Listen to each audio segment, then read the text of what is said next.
Dobrý den. Dnes je před objektivem kolega Miroslav Šikl a řekne vám pár slov k volebnímu bodu Zlepšení třídění recyklovatelných odpadů. Projekt Třídím, tedy šetřím. Míro, co bys řekl o tomto bodu? Může být zajímavý jen pro životní prostředí, anebo také pro peněženky nás, prachatičanů? Dobrý den. Tak určitě nejenom pro životní prostředí, ale hlavně pro nás samotné občany. A to tím, že pokud občan se dá cestou třídění a bude třídit poctivě, tak může se dostat na slevu za odvoz komunálního odpadu a teda slevu z poplatku.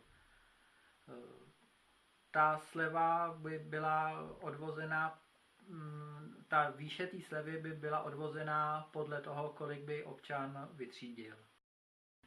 Chtěl bych doplnit jenom pana kolegu Šikla, že projekt Třídím, tedy šetřím, jsme samozřejmě zevrubně zkoumali, že realizovatelný je, že evidenční systémy i technické možnosti svozu, jakož i adresné třídění probíhá již v některých jiných městech a že se tedy nejedná pouze o ideový nápad, ale do určité míry připravenou myšlenku, která samozřejmě by znamenala určité úpravy v stávajícím systému nebo jeho doplnění, zkoušku třeba v pilotním provedení.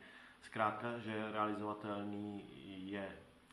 Jak říkal kolega Šikl, jde o to třídit, to znamená zajímat se o životní prostředí a samozřejmě i ekonomicky motivovat každého z nás k tomu, aby tak činil, což si myslíme, že jsou věci, které jsou v souladu a naopak, že pozitivní motivace je vždy lepší než případná restrikce.